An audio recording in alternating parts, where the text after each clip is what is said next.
So, welcome everyone. For those of you who don't know me, my name is Michelle Stevens, and I'm an intuitive painter and a creatively fit coach. Um, and I am inspiring you really to use creativity to bring more of what you want into your life. Um, Today I have Kim Sales with me, and I'm so excited to have you here. Kim is also an intuitive artist and also a creatively fit coach. And she is all about helping you ignite your creative spark. She offers painting courses and how-to videos on her YouTube channel and on her website. And she really is all about helping you start your creative journey and guiding you through that process so that you can reach your highest potential. We know each other through the Creatively Fit Coaching Program. I think, Kim, you are brilliant at what you do. Your artwork is stunning. If you're watching this and you haven't seen Kim's artwork before, check her out. Her website is kimsales.com. She's also on Instagram. I know you don't have a lot of your stuff posted, but what you do have is gorgeous, and I've seen some of your other stuff, and it's just absolutely stunning. So I love your art, and I'm just really excited to have her here, and excited to dive into this conversation today. So thank you everyone for being here. Kim, before we get into things, I'm going to just give a little bit of background to the viewers so that they kind of have an understanding of what we're going to be talking about today. So we're really going to be talking about mindful creativity and what that means, and how that can benefit you in your life and inspire you to bring more of what you want into your life.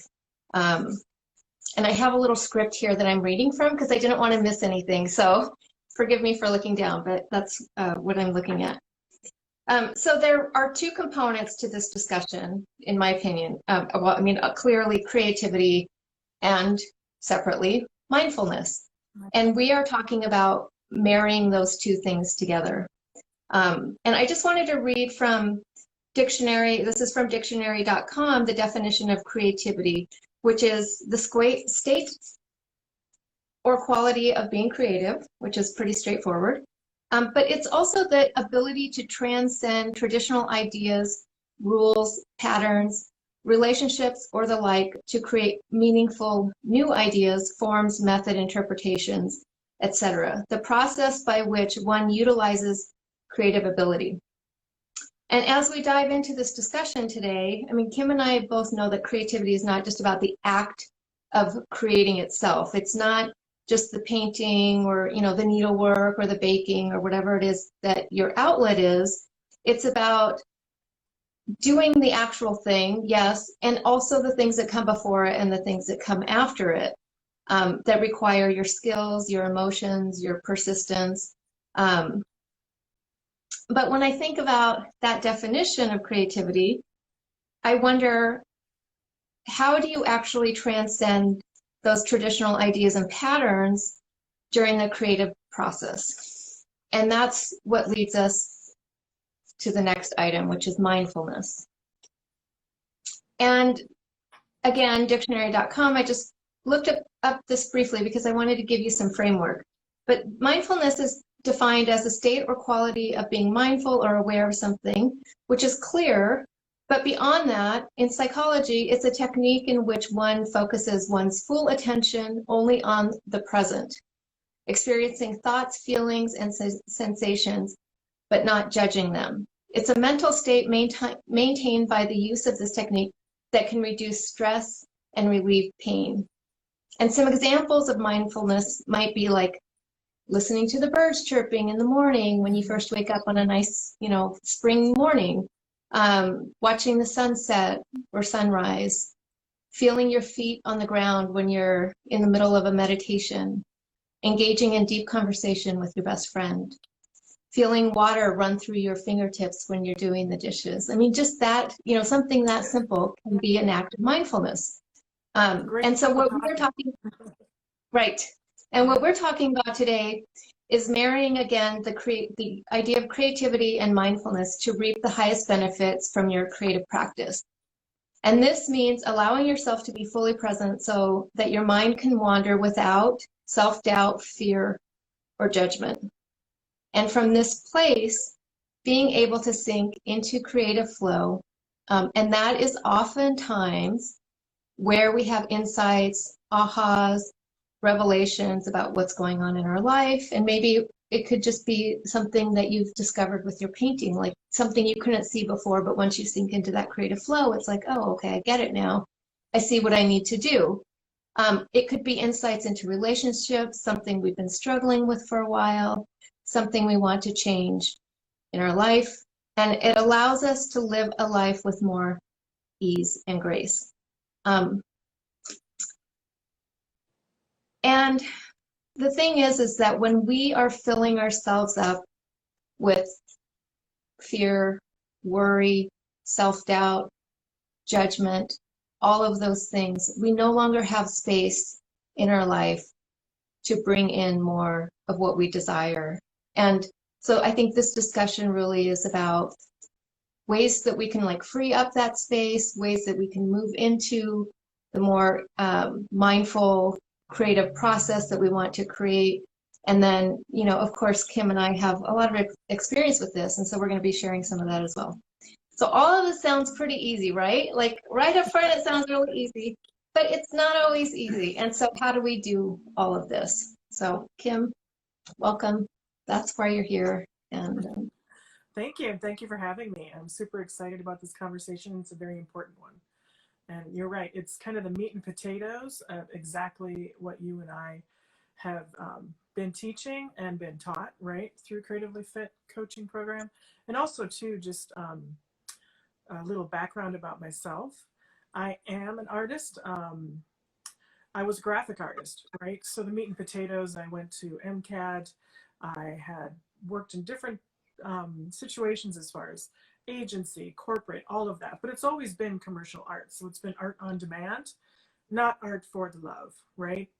So what I did was I kind of, I had the opportunity back in 2015 and I took it. I said, I'm going to start my own business. I don't know exactly what that looks like, but I'm going to take a look at it. I'm going to start a website. So I got that far. And then I was like, how am I going to teach this?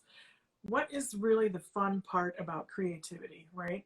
I know I can paint and do some things, but all of my friends always said to me, oh, I wish I could draw and paint like you. Like, I don't know how many times I've drawn dragons and soldiers and you name it for all the kids in my family, right? And my friends and their kids. And I was like, well, I think the meat and the real good stuff that, really getting down to what I love about art is doing it yourself. So I thought, well, I got to find a way I can teach someone to do this easily, to relieve stress, to have fun, to help their kids, just help themselves, right? Because I know how it has kept me going, like when I was doing creative work on demand as far as advertising. You're selling a product, right? I would come home and I started painting in 2011 because I needed that creative spark for myself, not for someone else. Does that make sense? yeah, totally. Okay. 100%. Yeah. Yeah.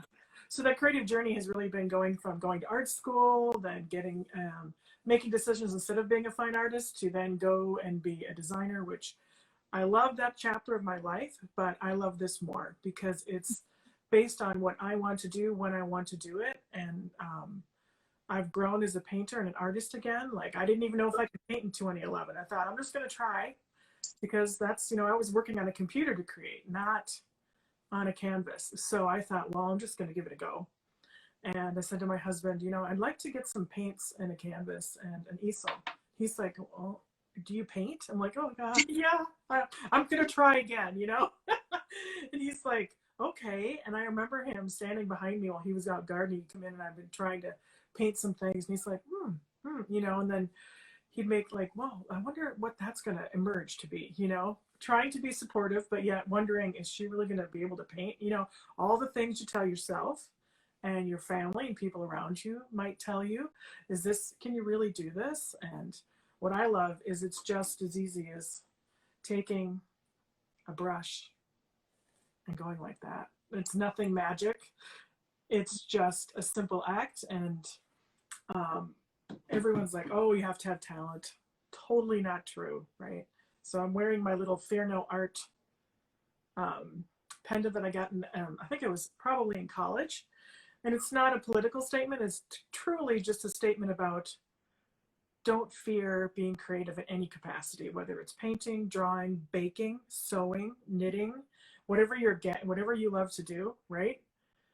Just get out there and do it. So it's kind of a little bit about me, my background, sort of my philosophy and why I wanted to do this and find a new way to teach creativity and help people with that. And that's where the coaching came in with Creatively Fit Coaching. Yeah, brilliant. And so it sounds like we have some similarities, like some commonalities in our background, because my career was spent in tech, and I also went to a fine arts school to study. It was a thing I did kind of on the side, like in the night, evenings and weekends, and I loved it. But the thing about it was that because we were doing representational drawing, we were doing figures and still life and portraits.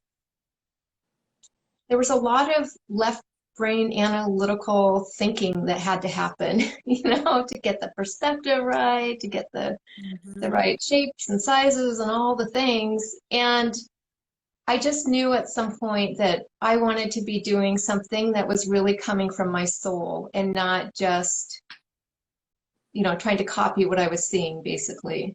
And Yes, when I made that shift, I feel like, that is really when I started to notice the stress relief, the, the relaxation happening. And it was really in early 2020 when I started the Creatively Fit coaching program that I was able to understand why, Whitney really gets into that. And I started to see the benefits, and that's what I want to share with people now, because I didn't even know that that was a thing. Like, I had no idea, I just didn't. Yeah. And even though I had been creating and drawing and painting, it was like when I made that shift from trying to copy something into just trying to allow whatever wanted to come through is really when I started seeing the benefits. But it can happen, like you said, it can happen with any creative project, as long as you are allowing yourself to be present in that moment. If you're creating something and you're thinking, I'm doing it wrong, I don't know, the right steps, I'm struggling in any way, you're not going to be able to kind of drop into that creative flow as easily. And I don't think the benefits are going to be as great. But you keep going and you keep trying until you get to that point. It's not like it's always a like black and white kind of thing. Sometimes it takes time. And even for me, when I start painting, it oftentimes takes time for me to drop in. It can take 15 or 20 minutes before I get there. But yeah, absolutely. And it's important, like everyone's going to have a different way of dropping in, whatever that is, right? Whether you would like to make an art tool out of it, where you actually, light a candle and take 3 deep breaths. Anyone who's taken yoga know that breath work is really good to get you calmed down and centered. And that's how I like to start painting. Generally, I sit down at the canvas, I don't even know what I'm going to paint. Like today, I knew I was going to paint with you, but I didn't know what. And I thought, well, she put this beautiful lotus up on her canvas for the ad. I think that's a great way, I didn't sweat it. And I thought, I'm just going to start painting lotus. And I never draw anything out. I just start putting the paint on the canvas, knowing that I can paint over what doesn't serve me or what doesn't feel right, And I think that's the beauty of the layer and the process in this. And it's just so important. Everyone talks about mindfulness, but then I think it becomes something that people think, oh, you have to really understand it to do it. And really, it's just mindset, right? I mean, if you think about a really good athlete, they don't go into a game and think, meh, I may win. I don't know. You know, they're thinking I'm going to go in and do the best job I can, and that's the best I can do, right? So if you go into a painting and think, oh, I can't do that, well, you're already setting yourself up for not a real pleasant experience, right? I mean, if you go in thinking you can't do it, it's probably not going to turn out the way you want. But if you go in thinking, you know what, let's just give it a go. Let's have some fun. Let's take the stress out of this, because I guarantee you no one's going to come into your house, take the painting off the wall in the middle of the night and post it on your Facebook site. I guarantee that's not going to happen, right?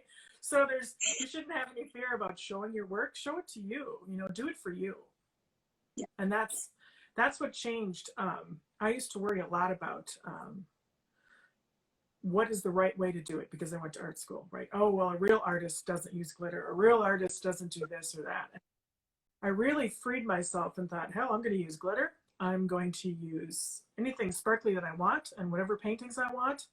And I kind of set all that limiting belief and garbage, you know, behind me.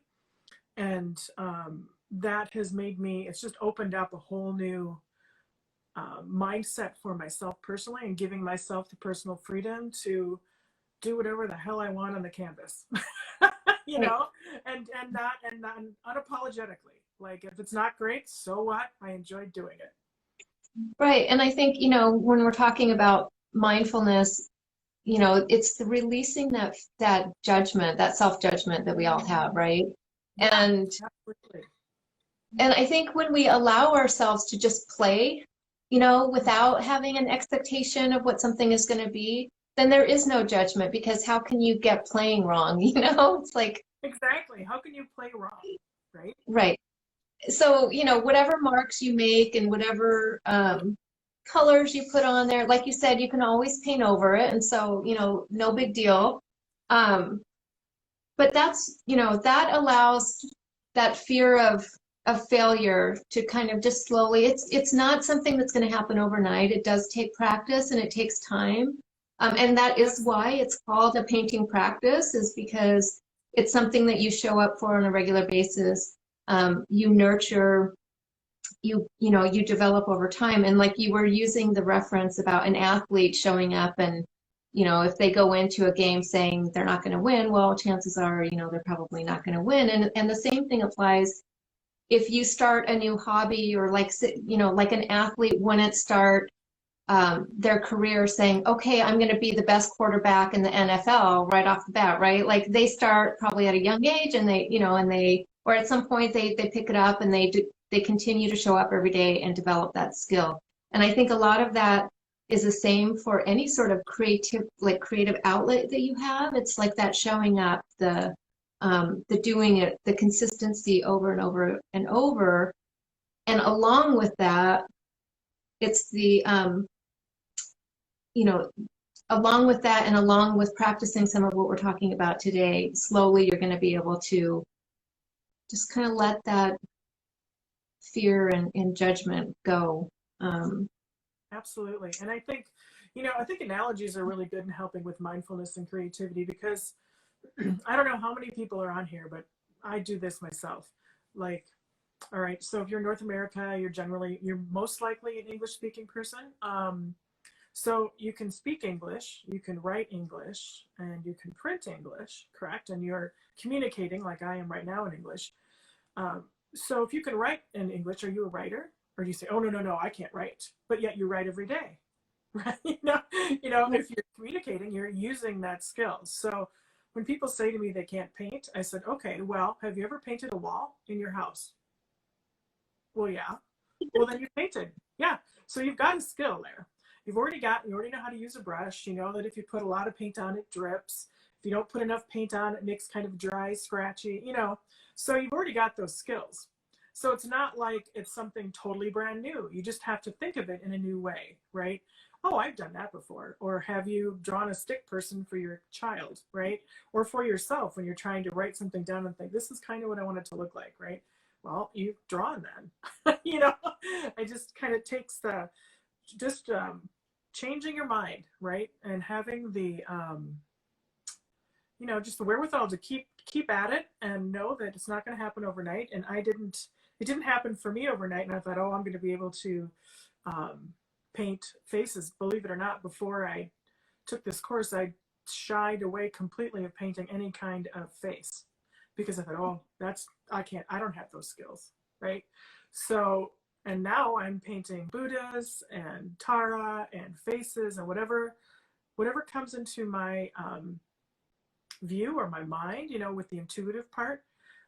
I just go ahead and start painting, and it just evolves. And my husband calls it, oh, you're going down, you're in the zone, right? You're going down there. And we call it the flow. He calls it the zone, because I can be in my studio for hours and never come up and never worry about anything that's going on. I don't eat, I drink some water, I've got the music on, I'm just totally immersing myself and enjoying the moment. So, yeah. So one of the things I love that you paint is elephants. Oh. I love your elephants. Oh, thank you. That was one of those moments. I actually was doing some meditating, and for me, meditation consists of sitting down, taking some deep breaths, and just being centered with myself. I love to actually go outside, walk barefoot, and kind of ground myself first, right? If you can, in the springtime here, it's great. I live in Minnesota, so in the wintertime, it's a little difficult, but there's different ways you can do that, right? Light a candle. And I was thinking about, what can I paint for that would enjoy, a topic people enjoy painting as well. And I woke up and I thought, I need to paint like a big magical elephant with a baby. That's what I need to paint. And I've never painted an elephant in my life. And I thought, well, I'm going to go ahead and I'm going to be brave, and I'm going to video myself doing it, which I'd never done before. And so I did it, and I learned a lot, about videoing. But the best part is because I just thought, I'm going to paint this. It just came into my intuitive, idea. And I thought, this is it. This is going to be great. And I stepped up to the canvas and just started painting. And I'm telling you, the elephant just painted herself, right? She just needed to be there and big. And then I thought, I need flowers. I'm going to paint flowers all around her, like she's in a magical flower forest. And that's how she came about. And so I actually have her as one of my offerings that I do on my site. If you want to learn how to paint big magic with elephant, and I walk you through step by step using the simple process that we're using today, where it's just layers and acceptance. And you'll see me mess up because I made a trunk that was super skinny and it looked like she had a husband instead of a trunk. Yeah. So I posted all the foibles too, like, this is what it looked like, and then you watch me go through all the steps to make it better, because no matter what you do, it's probably not going to be perfect the first time, and that's fine, right? Who cares? So I think it's important, and thank you for that. I love her too. She's a really fun, I had a really good time painting her, and I learned a lot, and I especially learned a lot about how to put a video on, and I'm still learning that, right? It's another thing that while we're doing this, I'm not as comfortable with, and I've learned that, you know what, that's okay too. Just keep going, and we're going to get better. And this is my first interview on Instagram, with you. And so thank you so much for inviting me and having me here.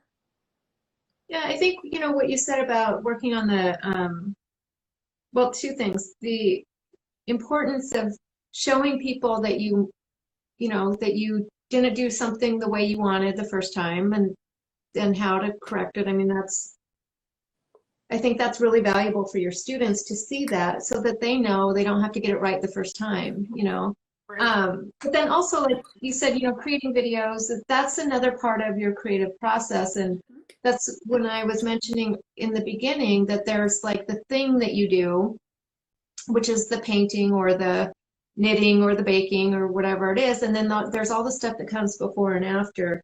And I know for me and for you, from what you just said, and I know also from just following the work that you've been doing, is the video creation part is another part of your creative process. And I'm sure you've had moments with that where it's like, you didn't get it right the first time, but you just keep going and trying and learning as you go. And you have to get over that fact that, I've never sat and watched myself on videotape before or anything. I mean, I've presented in front of people in my corporate career, and I've, you know, pitched things, but I've never actually watched myself. So that was a whole other thing. It was like, okay, all right, well, I'm not perfect. That's okay. Who wants to, you know, who wants to be perfect anyway? So we're just gonna get over that. This is what I am. This is what I sound like. This is what I look like.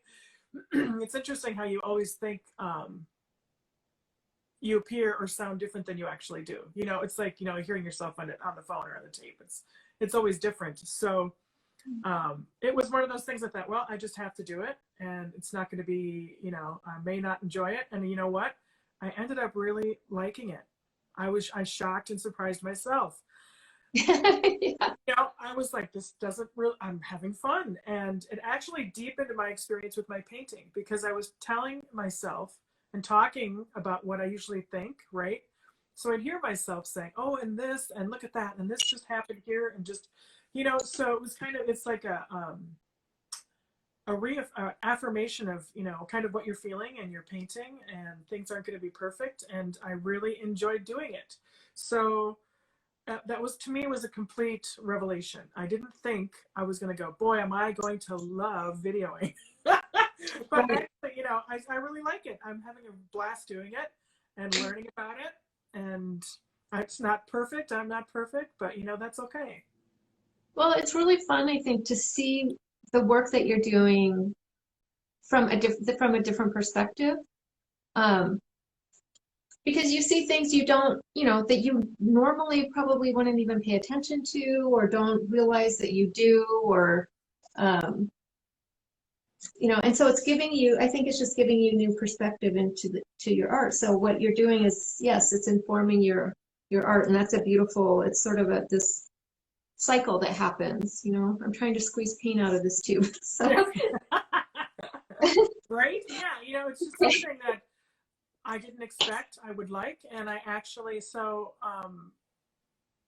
you know, it was just such a pleasant surprise. It's all I can say, is that, you know, what I thought was going to be scary turned out to be one of the easiest things I've ever had to do. Like, I mean, I've had to stand up in front of 200 people and give a speech. And that scared me. And I was still scared doing it, and all throughout it. And when I was done with it, I was like, you know, shaking. I'm like, well, I'm glad it's over. Where this was like, whoa, this was really kind of fun. And, you know, what if it's not perfect? And, you know, the people that I'm going to be painting with or taking the course aren't going to be perfect either. So there we have it. It's surprising when you push yourself to do something, try something new, how it can turn out to be like a wonderful experience, right? That you didn't anticipate. But if you wouldn't have said yes, right, then you wouldn't have known, right? Something you wouldn't have discovered about yourself. exactly. Yeah, so true. Um, and I'm curious, you know, I know that you're teaching, and I'm just curious if you've had any resistance from any of your students who are new to painting and are like, you know, I'm not going to be able to do this, or, um, you know, having the self-doubt. Like, I guess I'm just curious, you know, if you've had any of that kind of resistance, and like what the transformation you've seen in your students as they go through your painting programs, So kind I've of from where they start to kind of where, you know, they finish. where they finish. So I've had a few people that have never picked up a paintbrush before, right? As far as when they're thinking about intentionally making something on a canvas, you know. And I think the biggest thing they say is, oh, I don't know, you know, if I keep making this mistake, you know, I don't want to ruin it now. I like it just the way it is. And I'm always like, well, then leave it. If you think it's perfect the way it is, then it's done. So it's kind of like that definition of done, I think, and what in people's mind, like if they're worried about, you know, ruining it at a certain stage. And what I find interesting is that one of the main things they say is, well, what if I ruin it? Well, then you just paint over it, is what I say, right? Because that's all you have to do. If you don't like it, just paint over it. You're not going to make a mistake. And so the biggest transformation, I think, is just getting them to put the paint on the canvas and then understand that it's okay, that if they don't like it the first time, they can paint over it and do it again, you know, and use those colors to make it more rich and more deep.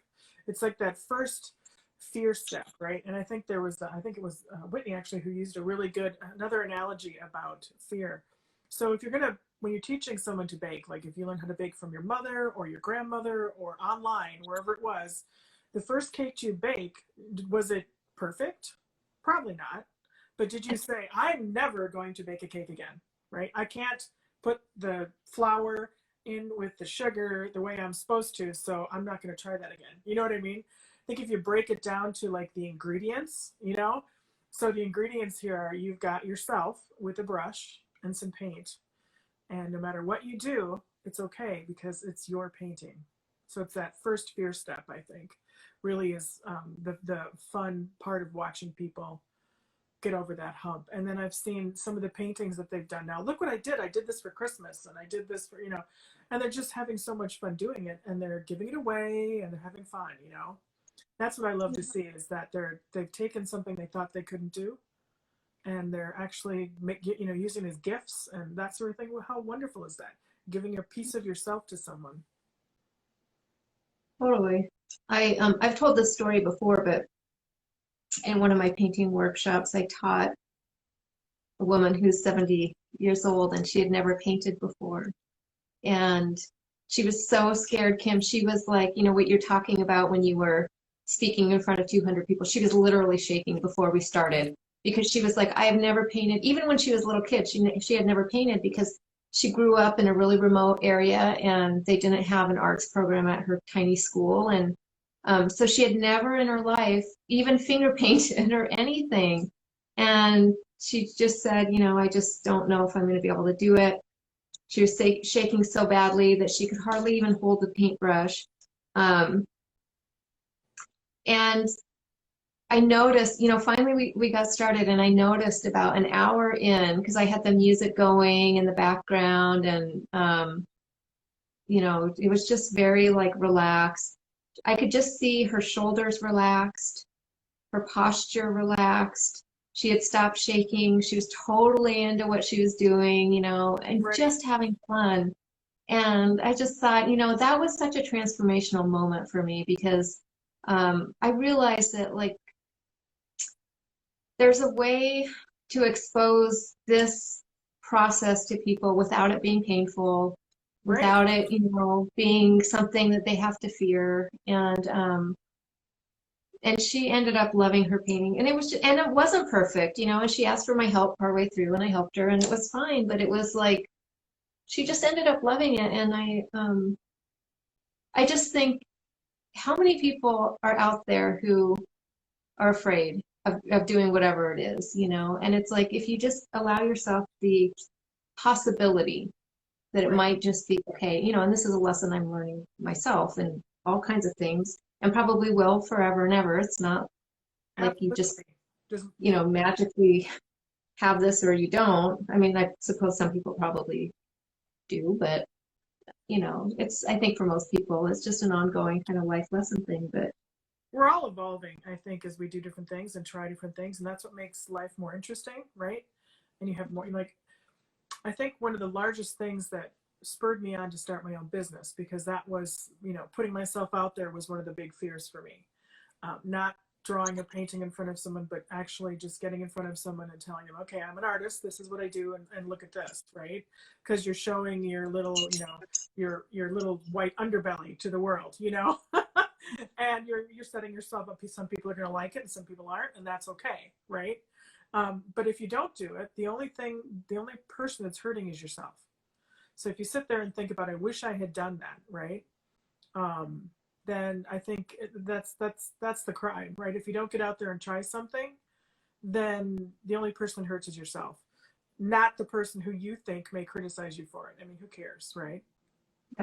There's always, you have to take the good with the bad, and I've had so much more good by doing this. I really haven't experienced any bad, and if I do, I'm just going to say, well, it's not your cup of tea. That's fine. It doesn't have to be everyone's favorite thing to do, but I definitely recommend find something that is, right. If you're not going to paint with us and enjoy this type of creative session, then I think you need to bake, or you need to, you know, swim, or you need to run. Whatever your thing is, just do more of it and do it more mindfully. So that tape in your head while you're doing it is being kind to yourself, you know. Yeah, and I think, I was explaining this story about this woman in one of my classes, and I think what it really showed me is, I mean, that was right when I first started teaching painting workshops. And for me, I had seen the benefits just personally for quite some time, and I had just started wanting to like share that with other people, and I really didn't know if it was going to work for other people. It was kind of like I felt like an experiment. Yeah. And then to actually see it firsthand in someone where, she's got the stress and the tension and all of the things, and then within, just a short amount of time, she's relaxed, she's having fun, she's calm. She's And it was like, hmm? completely forgotten that she was supposed to be worked up about this. Right. She Yeah. was so present in that moment that nothing else mattered. And that was a really beautiful thing to witness. And it kind of just proved to me like, okay, yeah, there is something to this thing, Yeah. which of course, people have known forever and ever, but I've just in the last several years started really diving into it and learning more about it myself. Um, and so it's cool, I think, as guides and teachers to see that transformation happen in the people that you're working with, because it kind of validates, the experience. Absolutely. And I love the different, like your art is beautiful. It's very ethereal. It's got this lovely light, um, beautiful quality to it, and the way you use your colors, you definitely have a signature look, and it's really, really stunning. But you can see the joy in your painting, you know. And when you did the 100-day challenge, I mean, you could just see like every day you forced yourself to do that because you said I'm going to do that. And I admire you because I've never thought, do I want to paint every day for 100 days? I mean, I have my own painting practice, but that is, you're kind of setting yourself up for creativity on demand. But Yeah. I think you discovered a lot about yourself doing that, and your painting was beautiful all the way through it, right? And you painted over some really nice works. I did. I So did. you really learned detachment, boy. Yes, for sure. And I think, yes, it was painting on demand, but I tried to do it in a way, and I said right up from front that I was going to be painting on the same canvas, and it was for that purpose because I didn't want to feel like I had to create something every single day. I just, like a finished product. I just wanted to paint and explore the creative process without having any expectation of anything. And so, coming at it from that angle, I guess, like it allowed me to not feel that pressure of like the on-demand painting. That's I good. did at times, yeah, I felt pressure to paint because, there were times in the evenings when I was really super tired and would rather have just gone to bed. But what I found, Kim, that I thought was so interesting, and this kind of feeds into this whole discussion, is in those moments when I just wanted to go to bed instead of painting, I did force myself to come in here and I got started and I said, I'm just going to do like 10 minutes because that's all I have the energy for. Like, I just can't, spend an hour in there or whatever. And every single time I spent like an hour in here, because once I got into it, I was so present in what I was doing and so like in the zone, that I would lost track of time. It's like before you know it, an hour goes by, and it's just, I love that feeling. And I never once was I like, this sucks and I'm gonna Right. stop and go to bed, That's, so that's the thing. It's like when we're talking about being in flow and really kind of losing yourself, that's the moment, right? When you've done something that you sat down to do 10 minutes and all of a sudden it's, half hour, 2 hour, in my case, sometimes 4 hours later, you Mhm. know, that's when you absolutely love it, right? And I used to, when I was younger, when I was a young child, I used to draw and paint constantly. That was my go-to. Besides being in the water and swimming, that was my other favorite thing to do. I would be painting or drawing all the time. So that it's always been a part of my life, creativity, and I've always known that that could be my safe place, like my I don't know, my solace, that place where I just feel really content and happy. you know? And so when corporate took me into a different way where you're more concerned about ROI and spreadsheets and all of that, that started to suck the fun out of the creative side of the job, you know? And I've For sure. learned, and I would never replace what I've learned from corporate ever, but I definitely really enjoy what I'm doing now. And I'm, you know, no matter what happens, this is my path, right? And every day I get stronger and I learn something new, and you know, it's been a really good ride. Well, and I think the more you feed, that part of your, because it's like your soul is desiring that. The more you feed that, the more you're going to be able to serve other people because you're learning it for yourself, you're seeing it firsthand, you're practicing it every day, and you really see the benefits of it. And I And I think, think I absolutely do see the benefits of it. And if there's something, if there's one thing that people can do, like today, that they aren't at the canvas yet, right? Then doodle. Doodling is great. A doodle a day is a fabulous way to go. I recommend sitting down with just a pencil and a piece of paper. And if you're feeling stressed, you know, if you like coffee or tea, pour yourself or make yourself a cup of tea and just start doodling it out, right? Just start making lines and swirls and but what if there's someone listening that says, I don't even know how to doodle? What would you say to them? I don't even know how to doodle. I'd say, sure you do. Yeah. I'd say, you know what? Just take, and I'd just show you. I'd say, take a piece of paper, any old piece of paper, and if you have any fear, I'm not even gonna look at it. I'm just gonna just the act of drawing, because what that does is it changes your brain because you're not worried about what you're drawing. You're just drawing, right?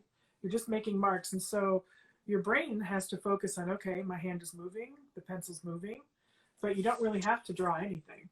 So if you're doodling, that's just a way, you know, just a word I use, or you can just say, you know, just do some automatic drawing where you're just letting the pencil flow and with your eyes shut or not facing you or with your non-dominant hand. I happen to be left-handed, so I would do it with my right hand if I wanted to get that right and left brain disconnect, right? So you're not so critical with your left brain saying, oh, I don't know if I can do this, and your right brain takes over with your non-dominant hand, and you just have a little party, just a little pen party, and and it does make a difference, right?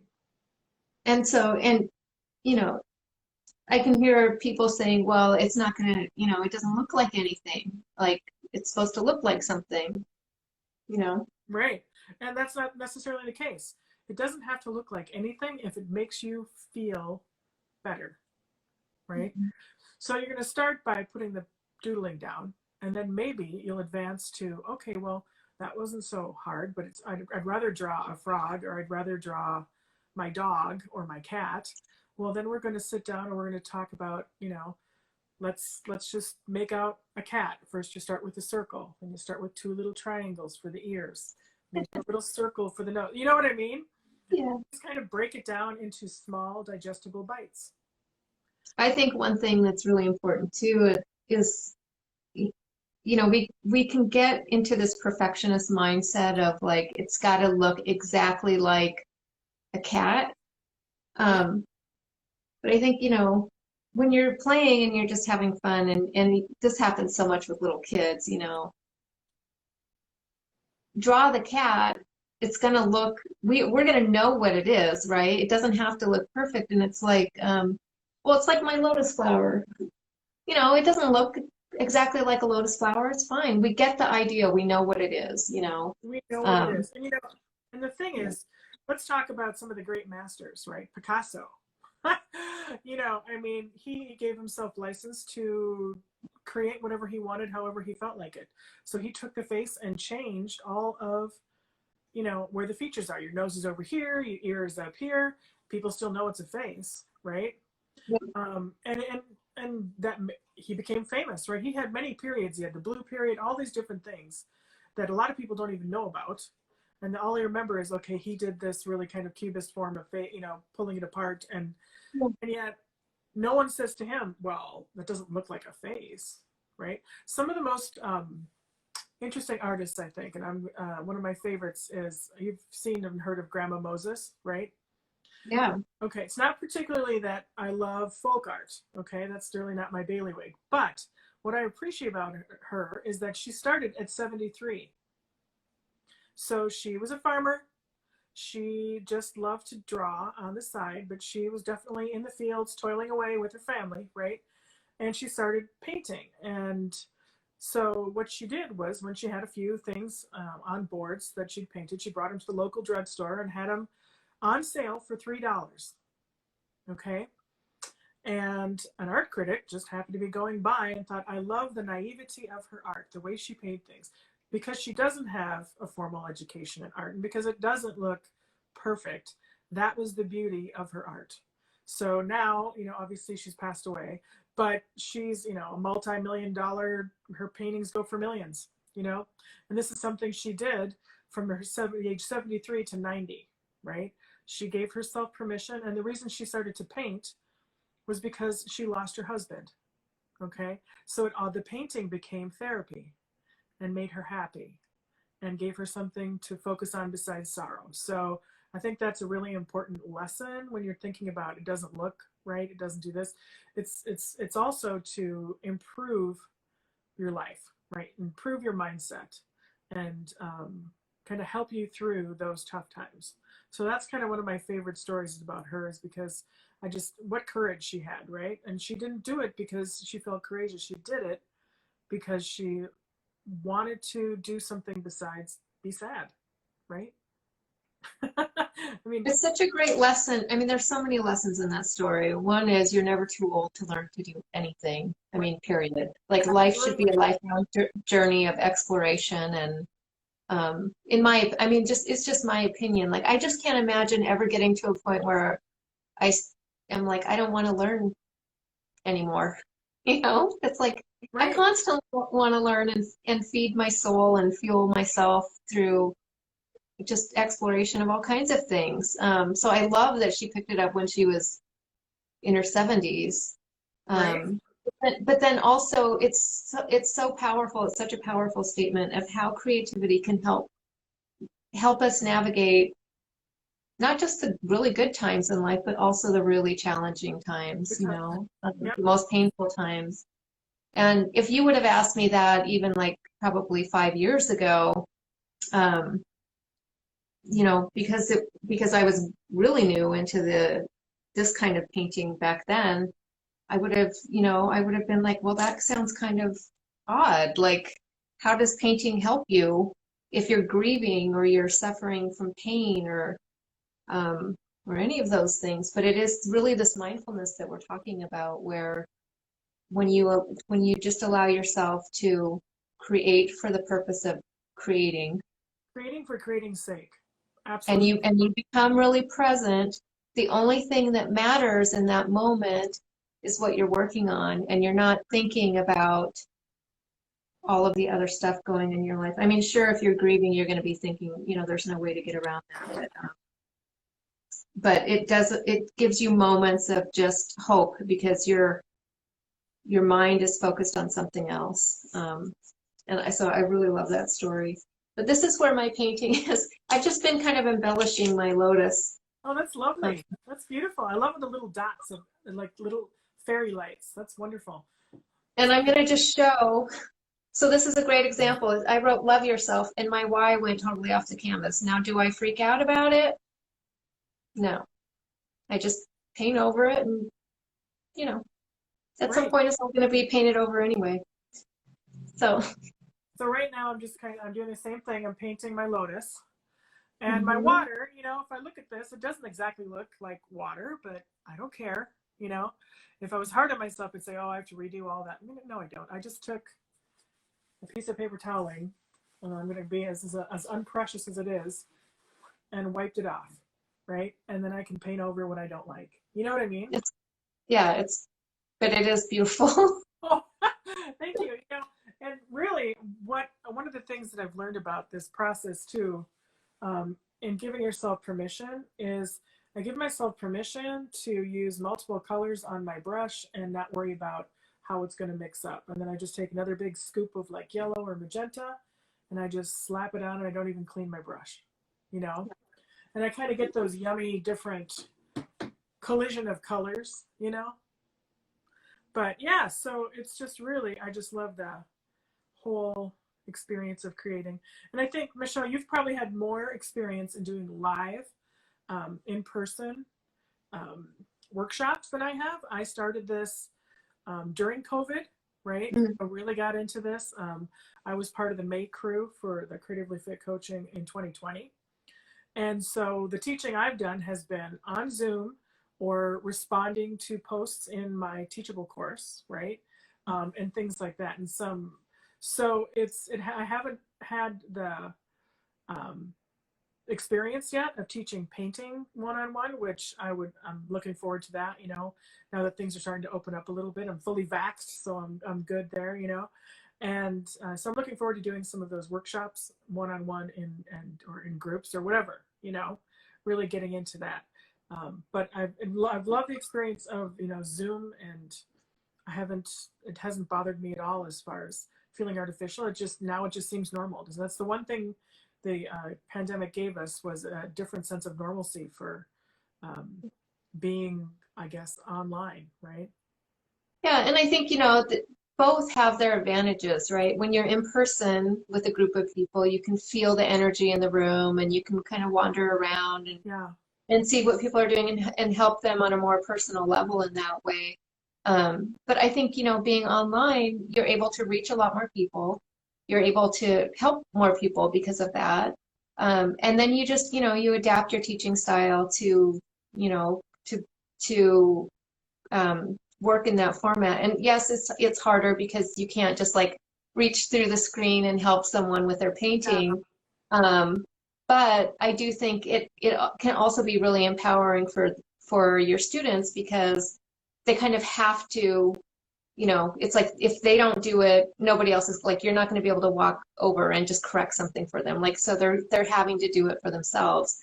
So there's that part of it too. There's pros and cons to both, and I think both are fabulous. I mean, I miss teaching in person, and I'm hoping, you know, at some point to get back into it, but I'm also really enjoying the online stuff too.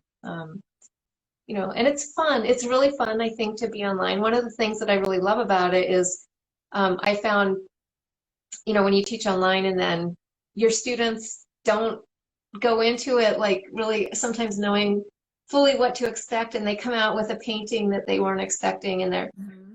lit up and they're really excited, like, oh my gosh, I did that, you know, and then they're posting it and sharing it, and it's really fun. I You think know, it's fun to do. when we were both, Michelle and I met actually being coaches for the new um, people becoming coaches in the Creatively Fit coaching course with Whitney. And it was fun to teach those open studios, right?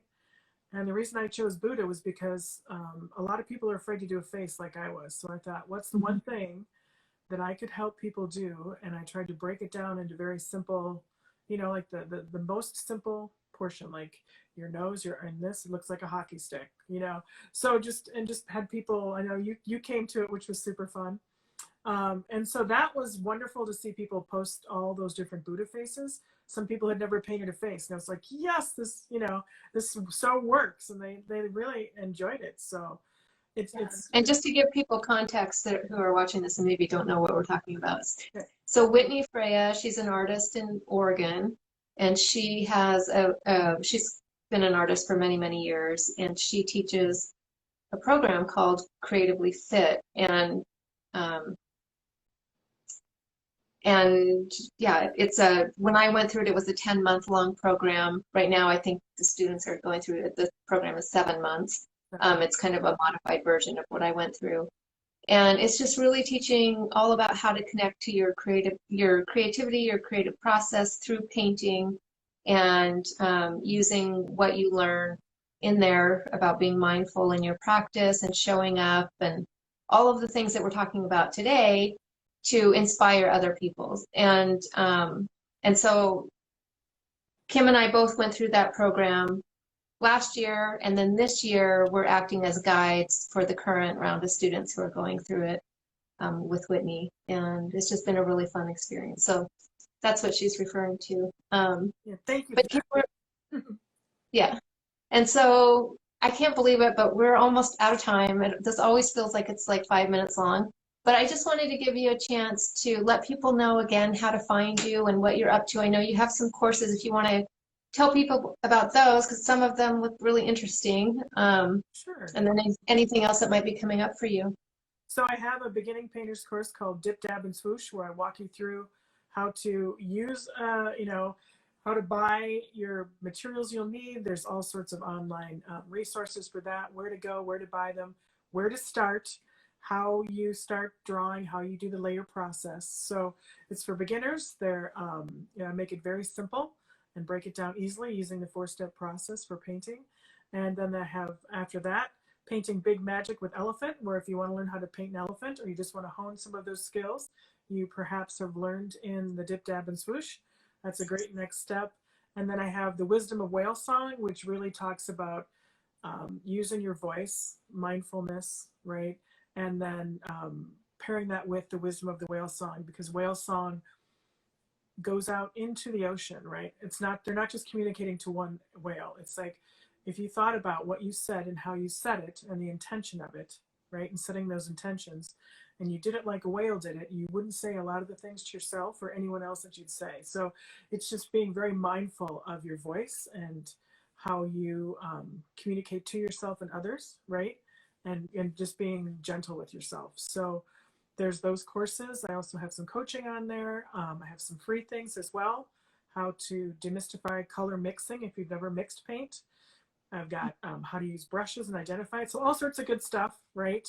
And then I've collaborated with 3 coaches coming up here.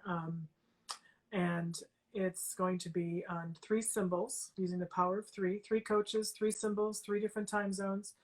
And we're going to be walking you through 3 lovely symbols. So that's going to be the symbology and how to pick your symbol perhaps for the year. When is that going to be ready? So the first one is going to be the end of May, and the second one will be in the end of June, and then the third one will be the end of July.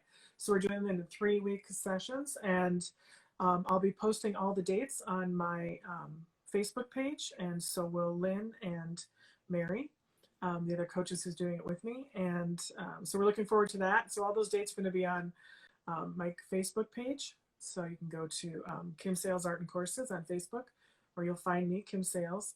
My website is kimsales.com, so it's that easy. Or you can go to lanternlightstudio.com. They're both connected. So I've made it pretty easy to, find me either through my name or through my studio name. All right, sounds great, Kim. Can you hold up your painting one more time? Of course. But I want to see your face too. Yay! Yeah. So we both did a lotus. Well, mine was already done from last time, but I just added onto it. And this is one thing I said in one of my previous chats. If you are stuck and you don't know what to paint on your canvas, just paint hearts. Yeah. It's that simple. Make them all different colors, all different sizes, all different shapes. Just have fun. Absolutely. So, yes. Thank you so much. Okay. Thanks for Thank you, everyone who joined and everyone who's watching this later. So glad you were able to make it. And Kim, thank you again so much. Talk to you later. Okay, bye.